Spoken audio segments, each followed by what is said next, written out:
الله الرحمن الرحيم الحمد لله الذي هدانا لهذا وما كنا لنهتدي لولا أن هدانا الله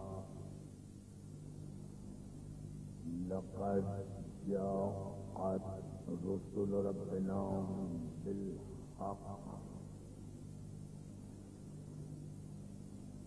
والصلاة والسلام والتحية والإكرام على سيد أصل ما في الوجود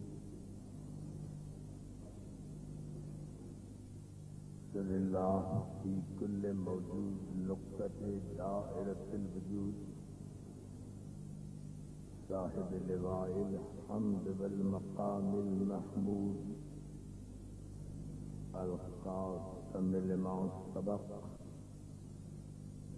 والفاتح لمن غلق المعلن الحق بالحق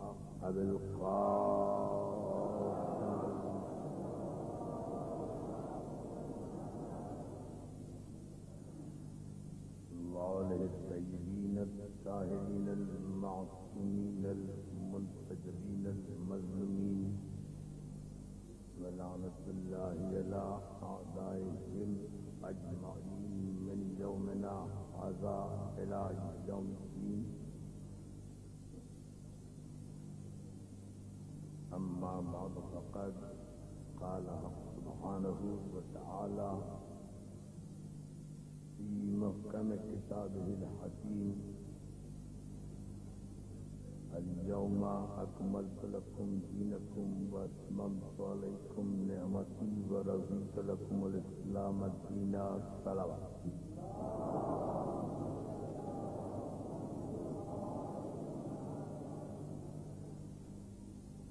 حاضرین گرامی قدر عزیزان محترم، آپ حضرات کی رحمتوں اور مسلسل توجہات پر آپ کا شکر گزار ہوں۔ انجمن فدائے اہل بیت کے زیر تمام بارگاہ شہدائے کربلا میں یہ 10 محرم کی 5ویں تقریر آپ کے بہترین ذوق سماعت کی نظر ہے۔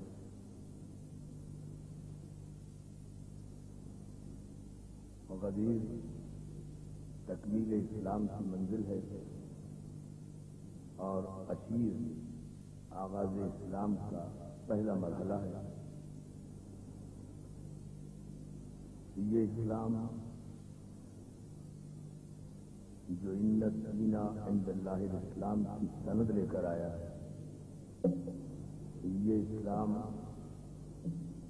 جو انسانیت کی فلاح و صلاح کی حدود کا تعین کرتا ہوا آیا ہے، یہ اسلام جس کی تبلیغ اور جس کے پیغام کو پہنچانے کے لیے پروردگار عالم نے 1,24,000 پیغمبر بھیجے، کتابیں بھیجیں، صحیفے بھیجے، معجزے بھیجے، نعمتیں نازل کی، چراغ دکھائے، روشنیاں مہیا کی، اتمام حجت کیا۔ یہ اسلام جو کچھ بھی لایا یہ سب انسانیت کی فلاح کے لیے لایا ہے، بشریت کی نجات کے لیے لایا ہے، اور آدم سے لے کر عیسیٰ تک، جناب عیسیٰ علی نبینا سے لے کر سرکار احمد مصطفیٰ محمد مصطفیٰ صلی اللہ علیہ وسلم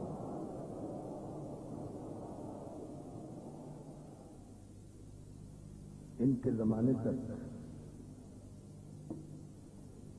ہر نبی کا پیغام اللہ کی توحید کا اقرار تھا۔ اگر کوئی ایک انسان بھی، بڑی توجہ اس توحید کے اقرار میں شامل نہ ہوتا اور معاذ اللہ کوئی انسان بھی اللہ کو وحدہ لا شریک نہ مانتا تو اللہ کی وحدانیت، اس کی عظمت پر کوئی حرف نہیں آ سکتا تھا، اس لیے کہ وہ انسانوں کے ماننے یا نہ ماننے کا محتاج نہیں ہے۔ جو کسی کا محتاج ہو وہ اللہ نہیں ہوتا۔ اللہ تو اپنے معصوم انبیاء اور معصوم ائمہ کو کسی کا محتاج نہیں کرتا تو خود کہاں سے محتاج ہو جائے گا؟ صلوات نا محمد علیہ وسلم۔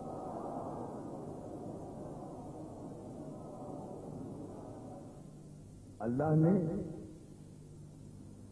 جو اپنی توحید بنوائی ہے، اس فلسفے پر میرے بزرگ حضرات خاص طور پر ان کی توجہ کا مطالب ہے۔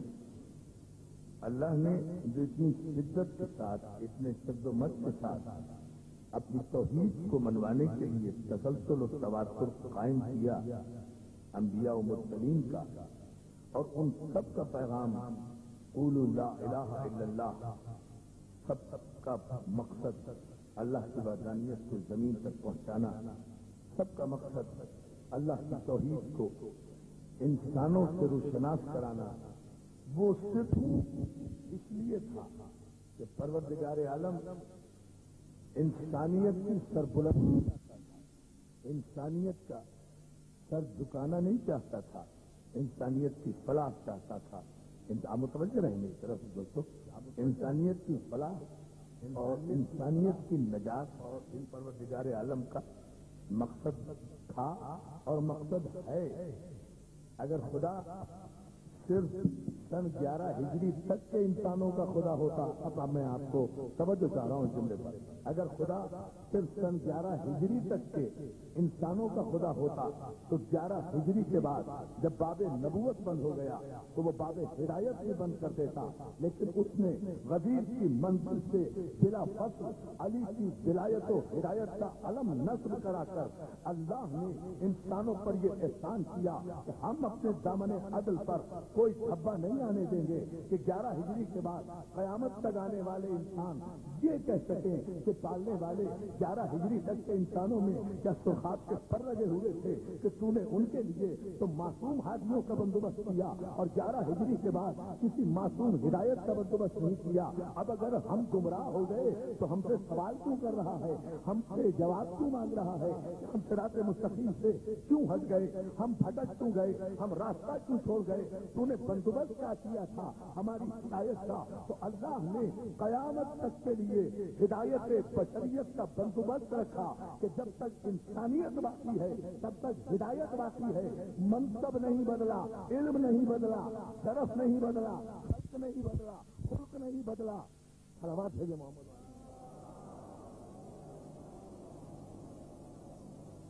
منصب نہیں بدلا، منصب نہیں بدلا، بہت توجہ اس جملے پر، منصب نہیں بدلا، شرافت نہیں بدلی، خاندان نہیں بدلا، ہدایت کا طریقہ نہیں بدلا، ہدایت کا طریقہ نہیں بدلا، ہدایت کی منزل نہیں بدلی، ہدایت کا مرکز و محور نہیں بدلا، خاندان نہیں بدلا، قوم نہیں بدلی، قبیلہ نہیں بدلا، خون نہیں بدلا، خون کی شرافت نہیں بدلی، صرف نام بدل دیا کہ جہاں نبوت کی انتہا ہوتی ہے وہاں سے ولایت کی ابتدا ہوتی ہے۔ میرے محمد آل محمد۔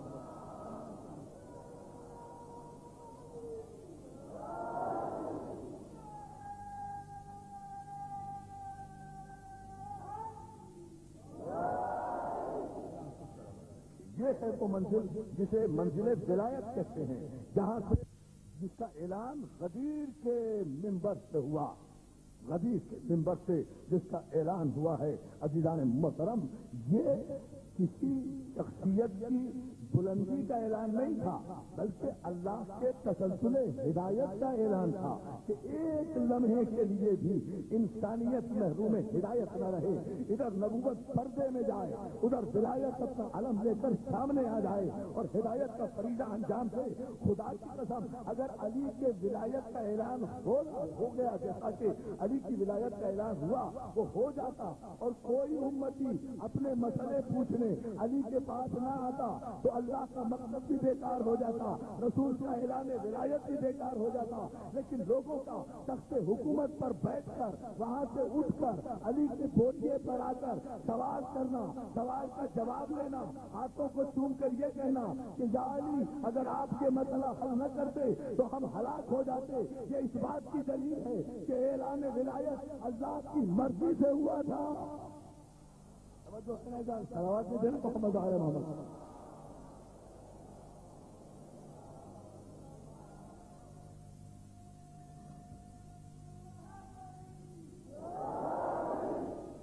مجھے آپ بتائیے اس مسئلے پر میں آپ کی خدمت پہ سوال کرنا چاہتا ہوں، اور وہ یہ کہ اگر مثال کے طور پر پیغمبر اسلام حج آخر سے واپسی مقرر کے ذہن سے اور دامن وقت بھی اتنا تنگ ہو، وہاں پہ مشکل ہو جاتی ہے وہ مرحلے طے کرنا، اور میں نے یہ جلد سے جلد جو میں آپ کو بار بار زحمت دے رہا ہوں جلدی سے جلدی آنے کی، وہ صرف اس لیے کہ زیادہ سے زیادہ وقت آپ کی خدمت میں عرض کر سکوں۔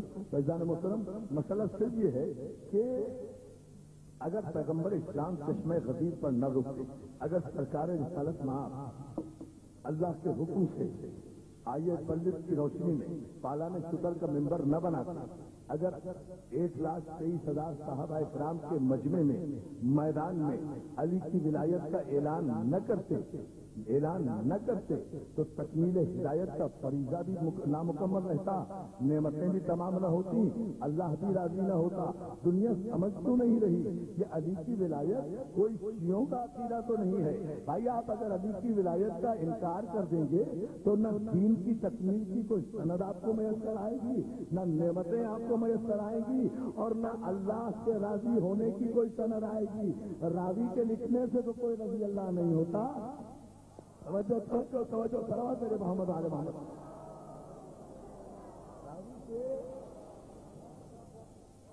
راضی کے لکھنے سے تو کوئی رضی اللہ نہیں ہوتا۔ اللہ کو راضی اس وقت ہوا ہے جب علی کی ولایت کا اعلان کیا گیا ہے۔ یہ اللہ کی علی سے محبت کی دلیل میں نہیں کہہ رہا، یہ نبی سے قرابت داری، جیسا کہ میں کلس کر رہا تھا، قرابت داری کی وجہ سے نہیں، یہ ضرورت شریعت تھی کہ پیغمبر خاتم کے بعد مقصد ہدایت پر وہ شخص آئے کہ جس سے جب کبھی جہاں کہیں جس دور میں بھی کوئی سوال کرے تو اسے یہ نہ کہنا پڑے کہ ٹھہر جا ذرا بیٹی سے پوچھ کے بتاتا ہوں۔ توجہ جانے وسلام، توجہ میرے بابا جبران۔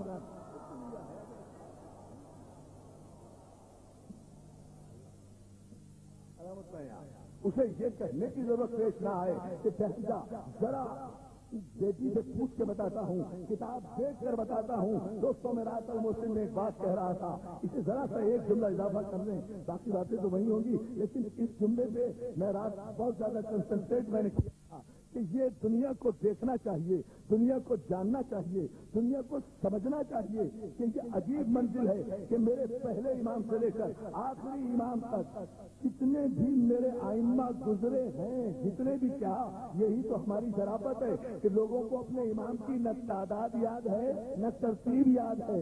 ہمارے بچوں کو تعداد بھی یاد ہے، ترتیب بھی یاد ہے۔ توجہ ہے صلوات محمد آل محمد پر ہمارے بچوں۔ پوچھ لو دنیا کے بچوں سے، نہیں بڑوں سے، ان کے علماء سے پوچھو بھائی کتنے امام ہیں، کہیں رکتے ہی نہیں، کہیں رکتے ہی نہیں کہ کتنے ہیں، 2 ہیں، 4 ہیں، 5 ہیں، 10 ہیں، 20 ہیں، 50 ہیں، 100 ہیں، 200 ہیں۔ ایک ایک بات کا تو امام بنا رکھا ہے، یہ تاریخ کا امام، یہ فقہ کا امام، یہ حدیث کا امام، یہ سنت کا امام، یہ کعبے کا امام، یہ مسجد کا امام، یہ مسجد کا امام، یہ مسجد کا امام، یہ کعبے کا امام ہے، سب سے سب غلام۔ توجہ ہے نا، سید ایک نظر نہیں آتا، سید ایک نظر آواز میں جناب۔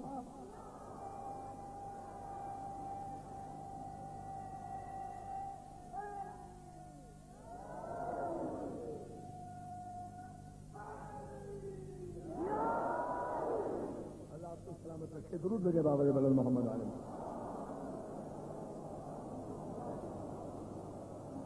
توجہ ہے نا دوستو، یہ وہ منزل فکر ہے 1 کروڑ قسم کے، یعنی اتنے تو میرے خیال سے اللہ تعالیٰ نے پیغمبر بھی نہیں بھیجے ہوں گے جتنے دنیا نے امام بنا لیے۔ اچھا اگر بنا لیے تو کم از کم بنانے والے کو تو یاد ہو کسے بنایا تھا. اللہ غور فرمائیں, بنانے والے کو تو پتا ہو کہ کسے بنایا تھا, اور ہر ایک کو حق ہے اپنے اپنے امام بنانے کا.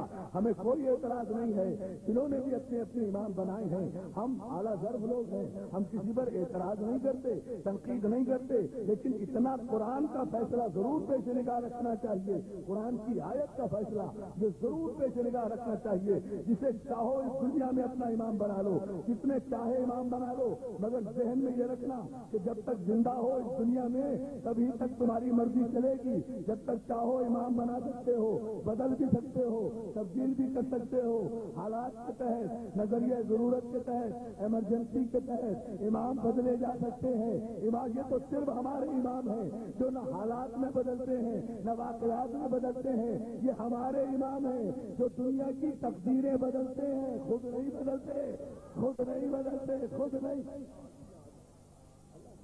سلامت بھیجن بابا بلند محمد.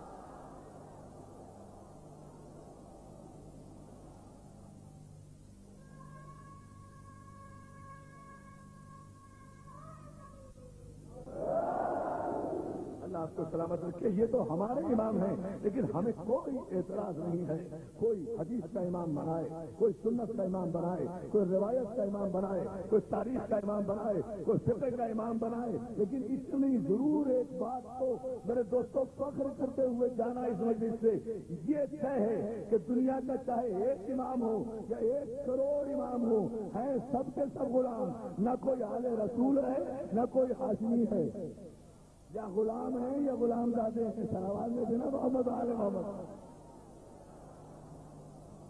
یہ طے ہے جناب محترم, پوری مطالعے کی ذمہ داری سے کہہ رہا ہوں یہ بات. لیکن میرے پہلے امام سے لے کر میرے آخری امام تک شجرا بھی ہے, حسد بھی ہے, نسب بھی ہے, سلط بھی ہے, رحم بھی ہے, علم بھی ہے, علم بھی ہے, شجاعت بھی ہے, سیادت بھی ہے. اول بھی محمد, اوسط بھی محمد, آخر بھی محمد, کل کے کل محمد. ایک کو ہٹا کر اگر دوسرا چادر اوڑھ کر لیٹ جائے تو روزمرہ کے دیکھنے والے پہچان نہیں سکتے کہ نبی سو رہا ہے یا علی سو رہا ہے یا علی.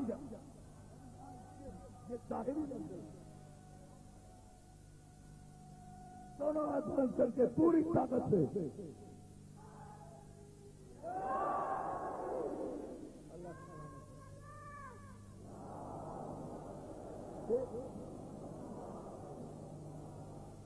ایک کو اگر ہٹا دیا جائے. اب ایک جملہ کہوں, آپ پوری طرح معراج پر آئے ہوئے, اس لیے دعا کریں کہ یہ بجلی گڑبڑ نہ کرے. لاؤڈ اسپیکر صحیح ہے, ہمارے یہ انتظام صحیح ہے, بجلی میں گڑبڑ ہو رہی ہے باہری سے, اس کی وجہ سے یہ آپ سہمت ہو رہی ہے. لہذا ہمارے منتظمین شاہ کو چوبند ہیں, وہ کوشش کر رہے ہیں. آپ صرف ایک جملے پر توجہ فرما لیں. عزیزان محترم, جس طرح سے قرآن مجید کی ایک ایک آیت قرآن ہے نا, میں اس سے خوبصورت جملہ نہیں کہہ سکتا. جس طرح قرآن مجید کی ایک ایک آیت قرآن ہے, ہمارا ایمان ہے الحمد سے لے کر والناس تک ایک ایک آیت قرآن ہے. آیت کا ترجمہ قرآن نہیں ہے, آیت قرآن ہے. اس لیے کہ ترجمہ اللہ کا نہیں ہے, ترجمہ بندے کا ہے. آواز دے دینا محمد. یہ کلیئر ہونا چاہیے. یہ جو ذہنوں میں خلفشار پیدا کرتے ہیں نا دشمنان اہل بیت, اس لیے ہم دنیا کو بتانا چاہتے ہیں کہ ہمارا ایمان بالقرآن یہ ہے کہ قرآن کی ایک ایک آیت قرآن ہے, ایک ایک آیت. ترجمہ قرآن نہیں, تفسیر قرآن نہیں, غیر معصومین کی جانب سے تعویل قرآن نہیں. اس لیے کہ قرآن نے کسی کو تعویل کا حق دیا ہی نہیں, ترجمے کا حق دیا ہی نہیں. وما یعلم تاویلہ الا اللہ والراسخون فی العلم. کسی کو تعویل قرآن کا حق حاصل نہیں ہے سوائے اللہ کے یا ان لوگوں کے جو راسخون فی العلم قرآن ہیں, جو قرآن میں پیرے ہوئے ہیں. تو جس طرح قرآن کی چھوٹی آیت بھی قرآن ہے, بڑی آیت بھی قرآن ہے. قرآن مجید, میرے نوجوان دوستوں نوٹ کرو, قرآن مجید کا جو طویل ترین سورہ ہے وہ سورہ بقرہ ہے، اور جو مختصر ترین سورہ ہے وہ سورہ کوثر ہے، صرف 3 آیتوں پر مشتمل ہے۔ تو قرآن کا سورہ بقرہ جو طویل ترین ہے وہ بھی قرآن ہے، وہ بھی قرآن ہے، اور جو مختصر ترین ہے سورہ کوثر انا اعطیناک الکوثر وہ بھی قرآن ہے۔ یعنی جس طرح اللہ کے کلام میں چھوٹائی اور بڑائی نہیں ہے، اسی طرح سے محمد کے خاندان میں بھی خلقت کے اعتبار سے، شجرے کے اعتبار سے، صلب طاہر کے اعتبار سے، ارحام مطہرہ کے اعتبار سے، صورت و سیرت کے اعتبار سے، علم کے اعتبار سے کوئی چھوٹائی بڑائی نہیں ہے۔ یہ سب کے سب محمد ہیں، یہ سب کے سب محمد ہیں۔ اسی لیے تو ان کے نام علیحدہ علیحدہ رکھ دیے گئے، ان کے خطاب علیحدہ علیحدہ کر دیے گئے۔ جیسے محمد مصطفیٰ ہیں، اب جب مصطفیٰ کہیں گے تو پہلا محمد سمجھ میں آئے گا، مرتضیٰ کہیں گے تو دوسرا محمد سمجھ میں آئے گا، مجتبیٰ کہیں گے تو تیسرا محمد، صلوات وغیرہ محمد۔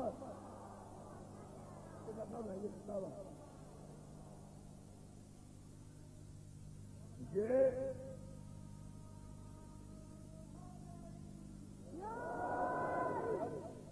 اللہ آپ کو سلامت رکھے۔ اسی لیے یہ القابات ایک ایک محمد کو دے دیے گئے، ورنہ پہچان مشکل ہو جاتی جب سب کے سب صلوات دے نا محمد آل محمد پر۔ یہ القابات اسی لیے تو مختص کیے پروردگار عالم نے کہ پہلے کو مصطفیٰ کہا، دوسرے کو مرتضیٰ کہا، حالانکہ مصطفیٰ سب ہیں، لیکن جب مصطفیٰ کہیں گے تو سرکار مصطفیٰ ذہن میں آئیں گے، علی ذہن میں نہیں آئیں گے۔ حالانکہ مرتضیٰ سارے امام ہیں، سب چنے ہوئے ہیں، لیکن جب مرتضیٰ کہیں گے تو صرف علی مرتضیٰ ذہن میں آئیں گے۔ حالانکہ سب مجتبیٰ ہیں، لیکن جب مجتبیٰ کہیں گے تو حسن ذہن میں آئیں گے۔ حالانکہ سب شہید ہیں، میرا ہر امام شہید ہے، لیکن جب شہید کہیں گے تو حسین سمجھ میں آئیں گے۔ حالانکہ میرا ہر امام آپ ہی تک زندہ دار ہے، نمازیں اس پر ختم، روزے اس پر ختم، لیکن سید الساجدین جب کہیں گے تو میرا چوتھا امام ذہن میں آئے گا۔ حالانکہ سب علم کا اظہار کرنے والے ہیں، علم کو شناختہ کرنے والے ہیں، رموز علم کے موضوع کو توڑ کر اس میں سے نور علم نکالنے والے ہیں، لیکن جب باقر العلوم کہیں گے تو صرف پانچواں امام ذہن میں آئے گا۔ حالانکہ سب صداقت کا مجسمہ ہے، لیکن جب صادق کہیں گے تو میرا صلوات دے دینا صادق عالم۔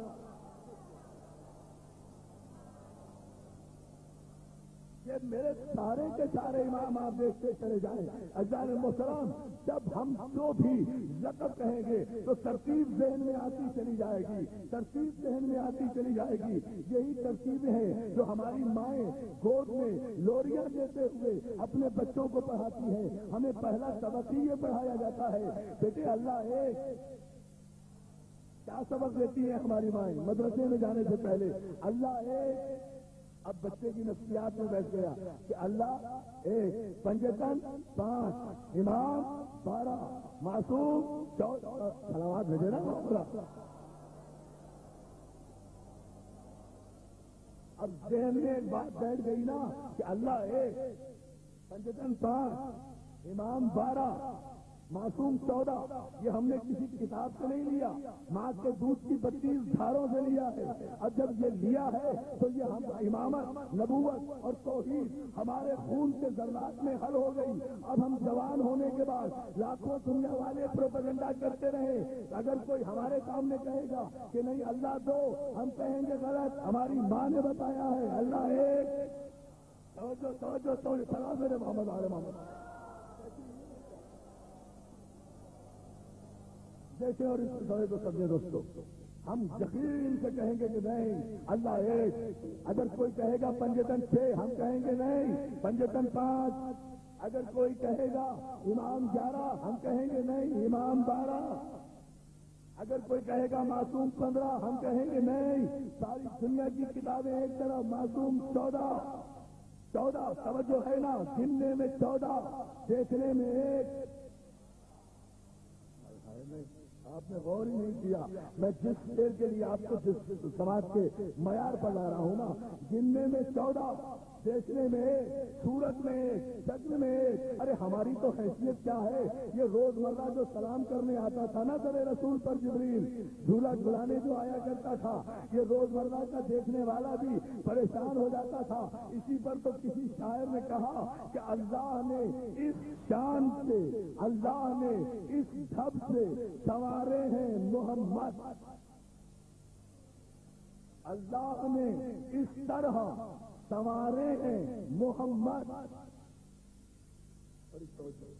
چوتھے مصرے پر آپ کو پوری توجہ کرنی ہے، آسمان کی بلندیوں تک انشاءاللہ یہ مسئلہ جائے گا، اور یہ ہمارے مذہب کی بنیاد ہے۔ اللہ نے اس طرح سنوارے ہیں محمد، ہر دور میں ہر شخص کو پیارے ہیں محمد، ہر دور میں ہر شخص کو پیارے ہیں محمد۔ پورے مجمع کی توجہ، اکثر درے زہرا پہ یہ جبریل نے سوچا پیغام کسے دوں کہ یہ سارے ہیں، پیغام کسے دوں؟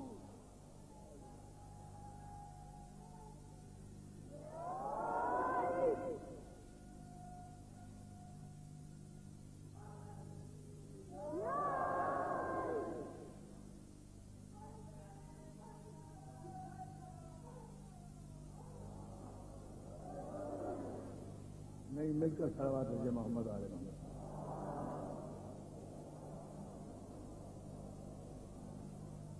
اور جو ہے رہے محترم، مسئلہ یہ ہے کہ ہم رہے ہیں خدمت میں کہ پروردگار عالم نے ہدایت بشریت کے لیے باب نبوت کے بند ہونے کے بعد جو امامت کا سلسلہ قائم کیا، وہاں شجرہ بھی ایک ہے، حسب بھی ایک ہے، نسب بھی ایک ہے، خاندان بھی ایک ہے۔ اور جہاں دنیا نے امام بنائے ہیں وہاں کوئی کسی قبیلے کا ہے، کوئی کسی قوم کا ہے، کوئی کسی والد کا بیٹا ہے، کوئی کسی خاندان سے تعلق رکھتا ہے، کوئی کسی شہر سے تعلق رکھتا ہے، کوئی کسی کا شاگرد ہے، کوئی کسی کا شاگرد ہے، کوئی کسی مدرسے میں پڑھا، کوئی کسی مدرسے میں پڑھا۔ تو ظاہر ہے کہ جب معلم بدل گئے، قوم بدل گئی، قبیلہ بدل گیا، تو کسی نے اپنے قبیلے کے مطابق فقہ بنا دیا، کسی نے اپنے علم کے مطابق فقہ ترتیب دے دی، کسی نے اپنے معلم کے بتائے ہوئے راستے کو شریعت قرار دے دیا۔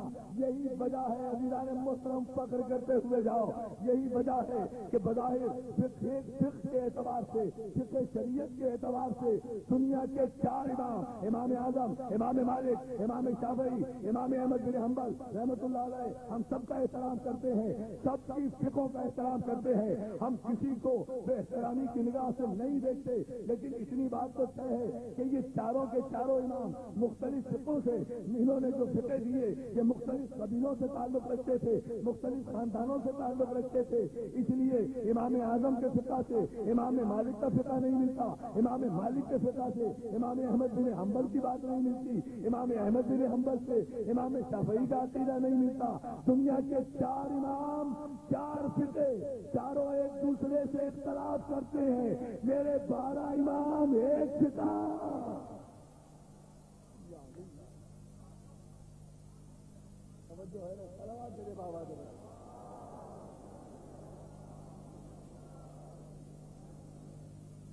میرے 12 امام ایک فقہ، حالانکہ ہمارا فقہ عصمت و طہارت امامت کی چھٹی منزل پر باقاعدہ مدون کیا گیا ہے، لیکن عزیزان مسلم نہ پہلے والوں کی تردید ہوتی ہے نہ بعد والوں کی تردید ہوتی ہے، اس لیے کہ خاندان ایک ہے نا، پہلے والوں کو بھی پتا ہے کہ محمد کیا کہہ گئے تھے، آخری والے بھی جانتے ہیں کہ ہمارا وارث کیا کہہ گیا تھا، دنیا کو چیلنج کر گئے تھے سرکار رسالت مآب، دیکھ لینا، آزما لینا، میری زندگی میں بھی میری نبوت میں شک کرنے والے تاریخ کے بد نسل انسانوں، تم جب چاہو میری دشمنی میں کوئی ثبوت لانے کی کوشش کرنا تو میں تمہیں خود موقع فراہم کر رہا ہوں، آزما کر دیکھ لینا، میرا اول بھی محمد ہوگا، میرا اوسط بھی محمد ہوگا، میرا آخر بھی محمد ہوگا، ہم کل کے کل محمد ہوں گے، جس طرح سے چاہے آزما کر دیکھ لینا، پیسے کا لالچ دے کر بھی دیکھ لینا،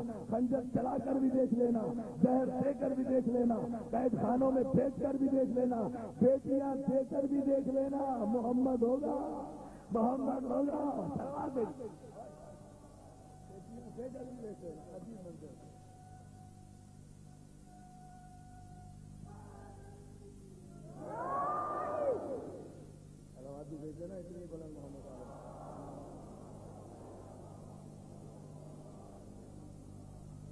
کسی بھی اعتبار سے آزما لینا، کسی بھی دور میں دیکھ لینا، میرا ہر بیٹا محمد ہوگا۔ اللہ اکبر۔ انہیں لفظ محمد کے معنی آتے ہیں نا، وہ سمجھیں گے کہ یہ منزل کیا ہے۔ عزیزان محترم، یہی ہم کہتے ہیں کہ دنیا نے سینکڑوں ہزاروں امام بنائے، انہیں اپنے اماموں کے نام بھی یاد نہیں ہیں، ان کے تاریخ ولادت بھی یاد نہیں ہے، ان کی تاریخ وفات بھی یاد نہیں ہے۔ ہمارے بچے سے پوچھ لو، وہ بتا دے گا میرے پہلا امام کون ہے۔ ترتیب میں بھی غلطی نہیں کرے گا، تیسرے کو چوتھا نہیں کہے گا، چوتھے کو دوسرا نہیں کہے گا۔ یہ ترتیب علم آل محمد ہے جو سینوں میں عطا کی جاتی ہے۔ اس لیے کہ ہم مختلف دروازوں کے بھکاری نہیں بنے نا، بس ایک ہی خاندان کے دروازے پر آ کر بیٹھ گئے اور ہم نے قرآن کی یہ آیت پڑھی ہوئی ہے۔ ہمیں یقین ہے کہ قرآن نے سورہ بنی اسرائیل میں یہ ارشاد فرما دیا ہے کہ یوم ندعو کل اناس بامامہم، ہم قیامت کے دن تمام لوگوں کو ان کے امام کے ساتھ بلائیں گے۔ تو ہم نے تو طے کر لیا ہے کہ جب قیامت کے دن ہم ان کے امام اپنے امام کے ساتھ تمام لوگ بلائے جائیں گے تو کیا ضرورت ہے سر بدر کا بھکاری بننے کی، ادھر ادھر کے امام بدلنے کی؟ بس ایک امام کے دروازے پر بیٹھ جاؤ۔ ہمیں اس سے بحث نہیں ہے، ہمیں اتحاد بین المسلمین بہت عزیز ہے۔ ہمارے پاس اتنا وقت نہیں ہے کہ ہم گدھوں کی سنگھاڑوں کے جواب دیتے پھریں۔ ہم تو صرف اتنا کہتے ہیں دنیا والوں کوئی اعتراض کی بات نہیں، ہمیں نہیں پتا کہ مومن کون ہے کافر کون ہے، ہم اس بحث میں نہیں جاتے۔ گدھوں کی باتوں کا جواب دینا انسانوں کا کام نہیں ہوا کرتا۔ اگر کسی انسان کو کتا کاٹ لے تو پلٹ کر انسان کتے کو کاٹا نہیں کرتا، بلکہ اسے پاگل قرار دے کر KMC کے حوالے کر دیا جاتا ہے۔ اس تفصیلات میں ہم نہیں جاتے، ہمیں تو قرآن کی آیت نے مطمئن کیا ہوا ہے کہ قیامت کے دن ہر شخص اپنے امام کے ساتھ اٹھایا جائے گا۔ ہمیں پتا ہی نہیں کہ جنت کسے کہتے ہیں اور جہنم کسے کہتے ہیں، تو اتنا تو طے ہے نا کہ ہر شخص اپنے امام کے ساتھ جائے گا۔ ہمیں اس سے بحث ہی نہیں ہے کہ ہم مومن ہیں یا کافر ہیں، جنت میں جائیں گے یا جہنم میں جائیں گے۔ دنیا والوں کو بھی منع نہیں کرتے، جسے چاہو اس دنیا میں اپنا امام بنا لو، لیکن یہ ذہن میں رکھنا کہ اس دنیا میں قیامت کے دن امام تبدیل کرنے کا موقع نہیں ہوگا۔ پارٹی نہیں بدل سکو گے، فلور کراسنگ نہیں کر سکو گے، وہاں ہاؤس ٹریڈنگ نہیں ہوگی۔ اس دنیا میں جس کا امام ہوگا اس دنیا میں بھی اس کا وہی امام ہوگا۔ تو جہاں جس کا امام جائے گا وہی اس کی قوم جائے گی۔ توجہ ہے نہ جاؤ۔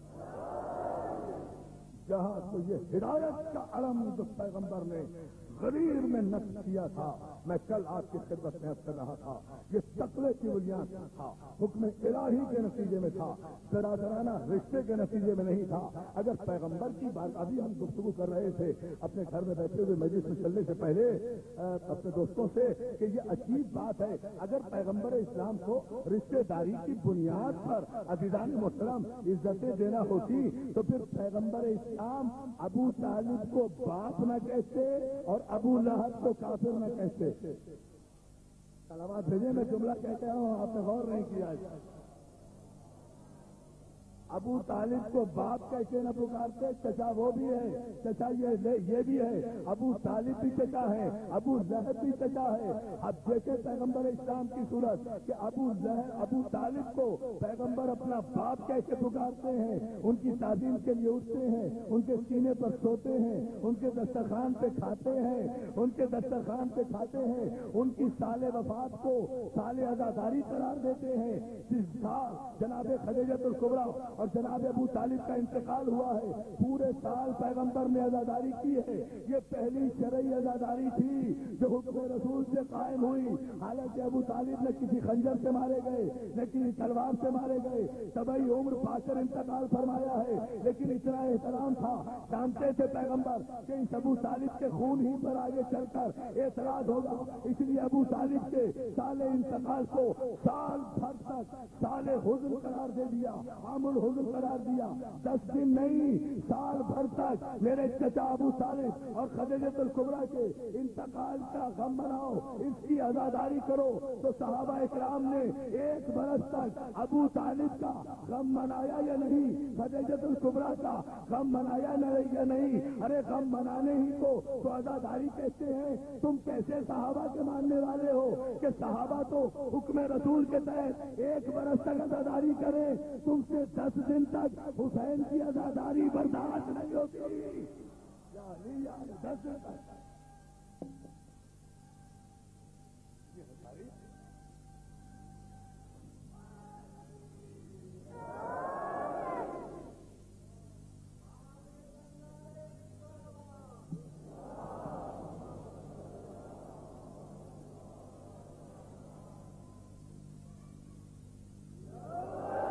ایک مرتبہ اور دور بھیجنے بابا جو بلند محمد آئے رحمت پر بہت شکر گزار ہوں۔ اسی منزل پر ایک جملہ اور عرض کرنا چاہتا ہوں دامن وقت کو سمجھتے ہوئے، اور وہ یہ عزیزان محترم کہ ابو طالب بھی چچا، ابو لہب بھی چچا، تو ابو جب رشتے کی بنیاد پر ایک ہیں تو احترام کے پیمانے کیوں بدل گئے؟ کل کی مجلس سے مسلسل احترام کے پیمانے کردار کی وجہ سے بدلے نا، کردار کی وجہ سے بدلے۔ ابو طالب کو چچا کہہ کے خطاب کیا، ابو لہب سے کوئی رشتہ نہیں، بلکہ اس کے لیے خدا نے عذاب نازل کیا، بد دعا کی، تب تک یہ عذاب ہی رہا۔ بڑی عجیب بات ہے، چچا وہ بھی ہے، چچا یہ بھی ہے، تو معلوم یہ ہوا کہ اللہ کی بارگاہ میں نبیوں کے رشتہ داروں کی اہمیت نہیں ہوا کرتی، نبیوں کے مخلصوں کی اہمیت ہوا کرتی ہے کہ احترام رسالت کون کر رہا ہے، رسالت کے ساتھ مخلص کون ہے۔ اگر حقیقی چچا بھی رسول کا دشمن ہے تو وہ لعنت کے قابل ہے، تو جب حقیقی چچا پر قرآن لعنت بھیج رہا ہے صرف اس وجہ سے کہ وہ کسی نہ کسی طرح سے دشمنی رسالت کر رہا ہے، تو پھر لیے رشتے دار اور دوستیاں کہاں تک نبھاؤ گے؟ توجہ ہے نا جانے وہ سلام سلام میرے بابا کے بڑا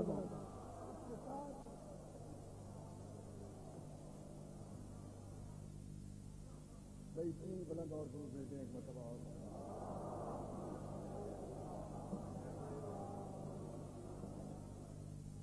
وہ منزل فکر ہے جسے ملت کو سمجھنا چاہیے۔ یہ غدیر میں جو علم ولایت نصب کیا گیا ہے اور یہ تقریب حلف برداری جو میں کل کی مجلس سے بتاؤں گا، یہ باقاعدہ جو سیریمنی ہوئی ہے، سیریمونیلی جو تقریب حلف برداری ہوئی ہے پہلی مرتبہ زمین پر، وہ صرف علی کی ولایت سے ہوئی، ورنہ کسی کی تقریب حلف برداری زمین پر نہیں ہوئی، یا تو آسمان پر آدم کی ہوئی تھی، میں گانے ملا رہا ہوں آدم سے علی تک پوری تاریخ، یا تو آدم کی تقریب حلف برداری ہوئی تھی جہاں فرشتوں نے سجدہ کیا تھا، ایک نے انکار کیا تھا، یا پھر علی کی تقریب حلف برداری ہوئی ہے میدان غدیر خم میں، کسی کمرے میں نہیں ہوئی، مسجد میں نہیں ہوئی، کعبے کے نیچے نہیں ہوئی، بند کمرے میں نہیں ہوئی، 22 آدمیوں کے درمیان نہیں ہوئی، کل کا کل اسلام، سارے کے سارے صحابہ بلکہ ساری سپاہ صحابہ میدان غدیر خم میں اکٹھی تھی، ایک ایک سے بیعت لی، ایک ایک سے حلف لیا، جس کا میں مولا اس کا یہ علی مولا، تم مبارکباد دو۔ اب ایک جملہ کہہ کے گفتگو ختم کر رہا ہوں، ہم پر اعتراض نہ کرو، جاؤ پوچھو جلیل القدر ان صحابہ کرام سے جو ساری کتابوں میں جنہوں نے فتویٰ دیا ہے، صحابہ کرام جو سابقون الاولون میں ہیں، جو بڑے صحابہ کرام ملت مسلمہ کے درمیان ہیں، ان میں اس شخص نے جنہیں آپ کہتے ہیں کہ وہ سب سے بڑے مجتہد تھے، سب سے پہلے علی کی بیعت کر کے علی کا ہاتھ چوم کر کہا بخن بخن یکا علی ابن ابی طالب، اے علی ابن ابی طالب تمہیں مبارک ہو کہ آج سے تم ہر ہر مومن اور ہر مومنہ کے مولا ہو گئے آج سے. ارے بڑا مسئلہ حل کر رہا ہوں، یاد کرو گے. یہ حضرت فاروق اعظم کا قول ہے کہ آج سے تم ہر مومن اور ہر مومنہ کے ہر مومن اور ہر مومنہ کے ہر مومن، ان کا فتویٰ تو دیکھو حضرت فاروق اعظم کا، ہر مومن اور ہر مومنہ کے مولا بن گئے. تمہیں مبارک ہو. تو ہمیں کافر کہنے والوں، تم توہین کس کی کر رہے ہو؟ حضرت فاروق اعظم فتویٰ دے تو گئے کہ مومن وہ ہے جو علی کو مولا مانے، کافر وہ ہے.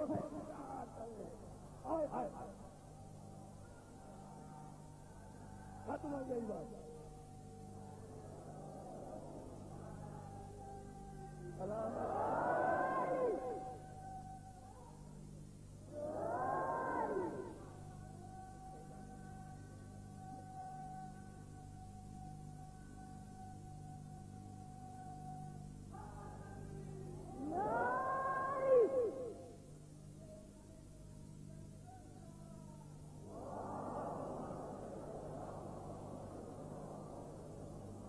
اب ہم بتائیں گے کہ اتنی بڑی مبارکبادوں کے بعد یہ غدیر سے کربلا تک کی نوبت آئی کیسے، جبکہ کسی نے انکار ہی نہیں کیا.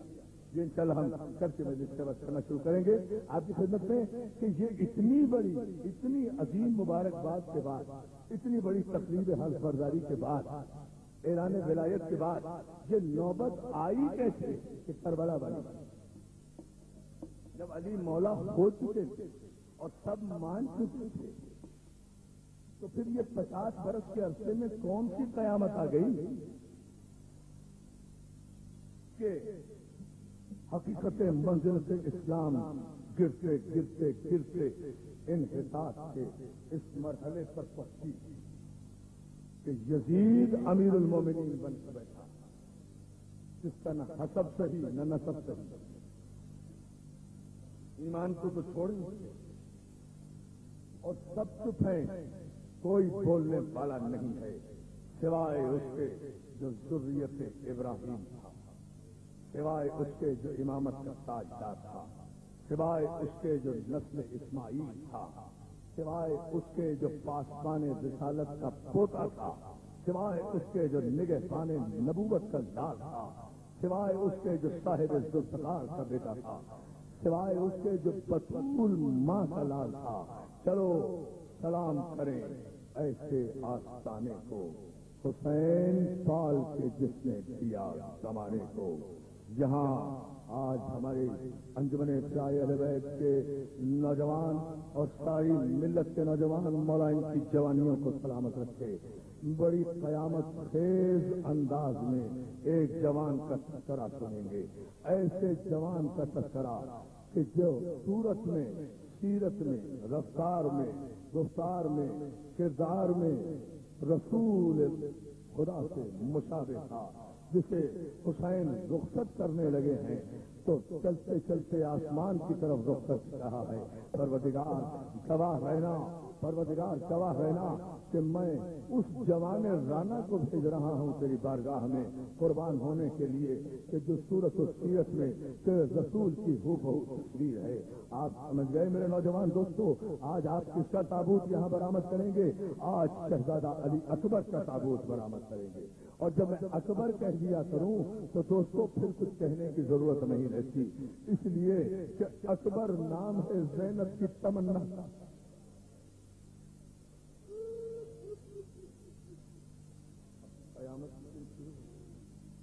اکبر نام ہے زینب کی آرزو، اکبر نام ہے لیلا کی حسرتوں کا، اکبر نام ہے لیلا کی حسرتوں کا، اکبر نام ہے حسین کی قوت کے بازو کا، اکبر نام ہے جو آپ سنیں گے جو اکبر نام ہے اس جوان رانا کا کہ جس کی جوانی پر ملک الموت کو بھی پسینہ آ گیا تھا.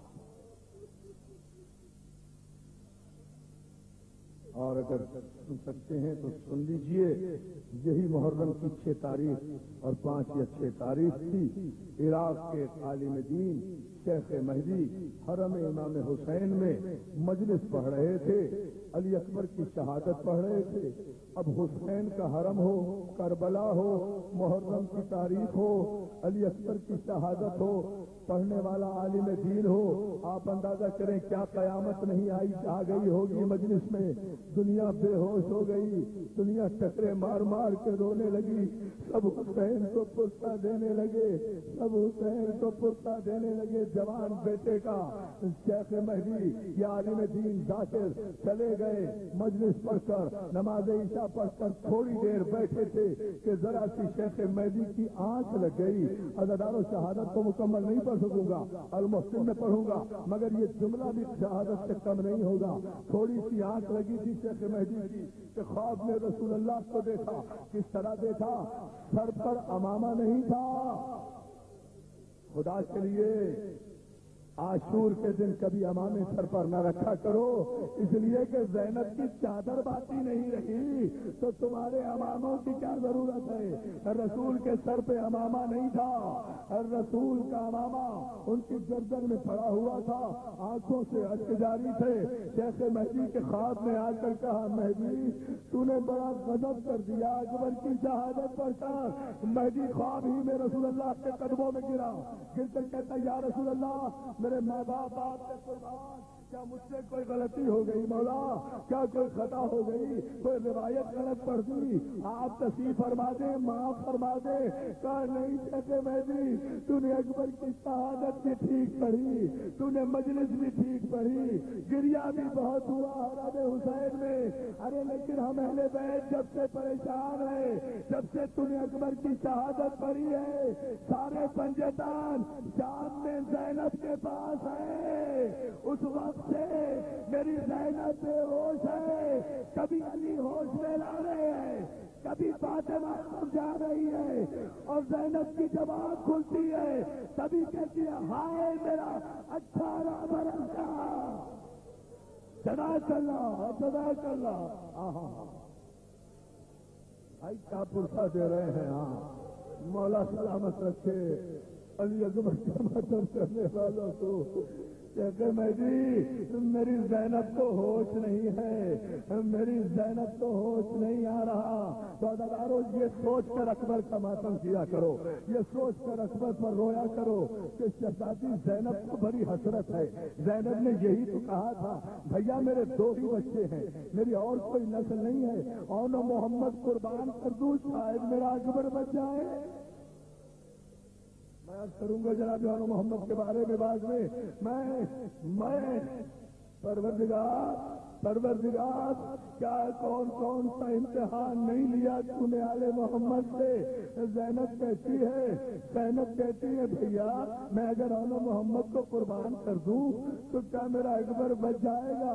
میں قربان تو کرتی سنتی ہوں، صدقہ رد بلا ہے، میں اپنے اکبر پر سے قربان کر دوں گی، لیلا کا کلیجہ ٹھنڈا رہے، تیرے بھائی کے چراغ گل نہ ہو، چراغ روشن رہے۔ دوستوں تفصیل میں جانے کا وقت نہیں، بس ایک جملہ جو سارے ارباب مقاتل نے متفقہ طور پر لکھا کہ کربلا سے جو شہید بھی کربلا میں عزادارو، جو شہید بھی کربلا میں زخموں سے چور ہو کر گھوڑے سے گرا ہے، ہر ایک کے لاشے پر حسین پہنچے ہیں۔ حبیب کے لاشے پر گئے، حر کے لاشے پر گئے، زہیر کے لاشے پر گئے، قریش کے لاشے پر گئے، ہر ایک کے لاشے پر حسین پہنچے ہیں۔ کبھی پیدل چل کے گئے، کبھی آہستہ چل کر گئے، کبھی کمر پکڑ کے گئے، کبھی روتے ہوئے گئے، مگر جب اکبر کے سینے میں پرچی کا پھل لگا اور اکبر کی آواز آئی، کیا بتاؤ